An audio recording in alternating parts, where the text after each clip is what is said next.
Баршаңызға қайырлы күн, сіздермен Айжан. Бүгін сіздермен баялдыны қысқаға өте дәмді, әдемі қылып сақтайтын рецептісімен бөлісемін.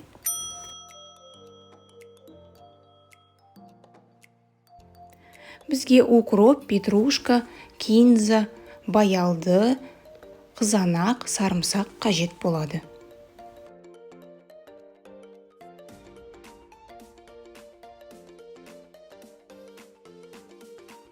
Баялдыны қатты жұқа қылдырмай турап аламыз.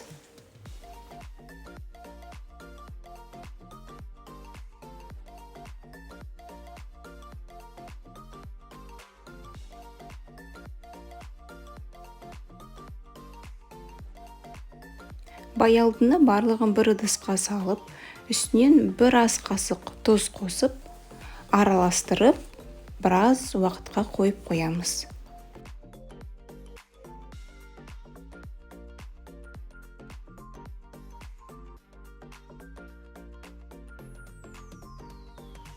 Келесі кезекте кинза, петрушка, укропты турап аламыз.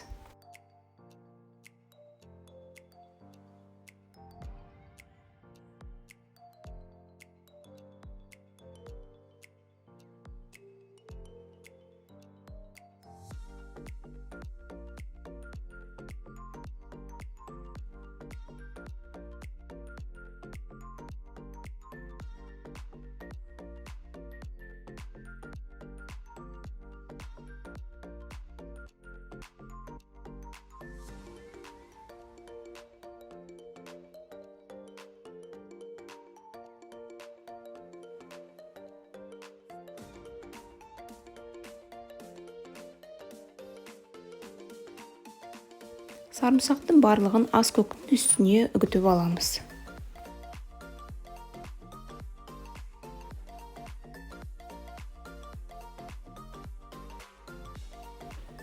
Жақсылап араластырып аламыз.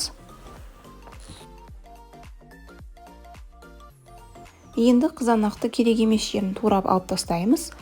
Қатты жұқа қылмай тураймыз.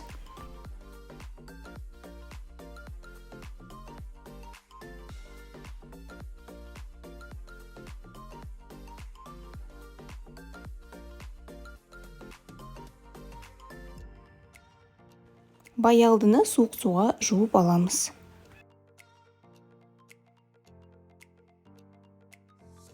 Баялдының суынан арылу үшін қағаз сүлгінің үстіне саламыз.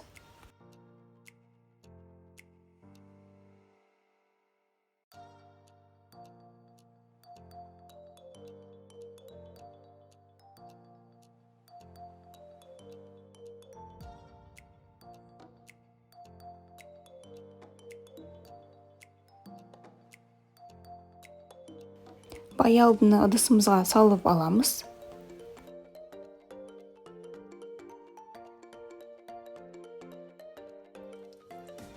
Келесі кезекте баялдыны өсімдік майына қуырамыз.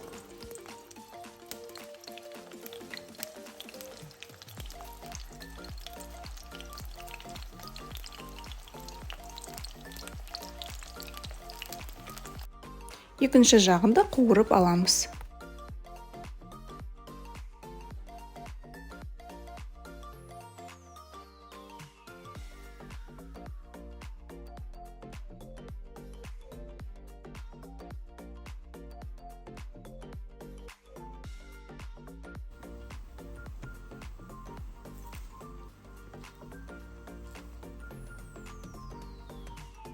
Енді банкаларды стерилизация жасаймыз. Ол үшін бір ас қасық уксус құйып, банканы жақсылап шайқайсыздар. Видеода көрсеткендей жасаңыздар. Уксус банканың барлық жеріне тию керек. Екінші банкаға уксусты айналдыра төгеміз. Банканың түбіне бір шай қасық тұз саламыз. Енді банканың түбіне бірінші ас көктерді саламыз. 2-2,5 қасықтан салдым.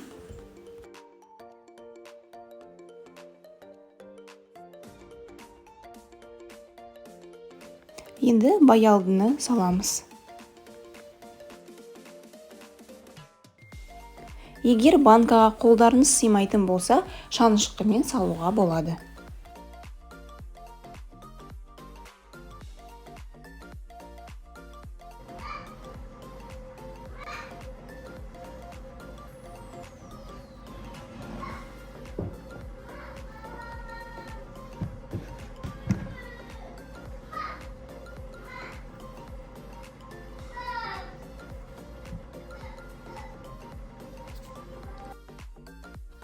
Енді баялдының үстінен қызанақтарды саламыз.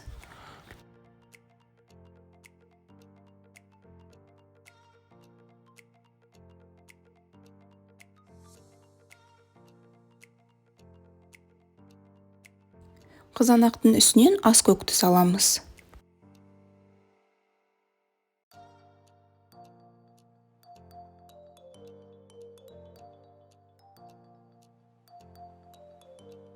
Осы ретпен барлығын салып шығамыз.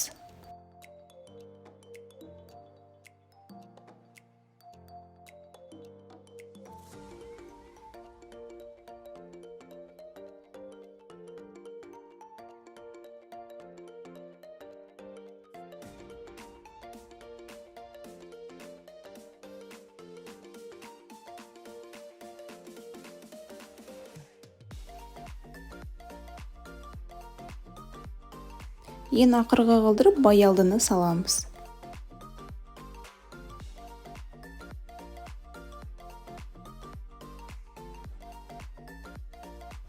Енді бір банкаға 9% уксус, жарты ас қасық қосамыз.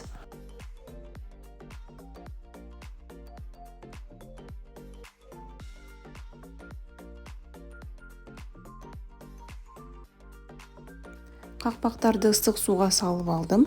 Енді банкалардың бетін қатты жаппаңыздар.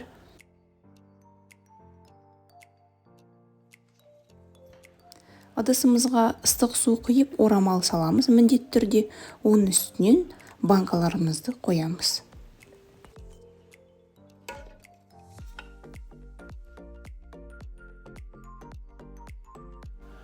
Банкалар толық суға батып тұратындай үстінен қайнаған су құямыз.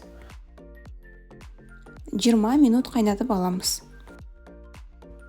Қақпақтарын жақсылап жауып аламыз. Жылы плитке орап қоямыз. Өте ерекше баялды қысқыға дайын болды. Осы рецептпен жасап көруге кеңес беремін. Егер видео ұнаса, подписаться, лайк басып, комментарий қалдыруды ұмытпаңыздар. Сіздермен болған Айжан. Келесі кездескенше сау болыңыздар.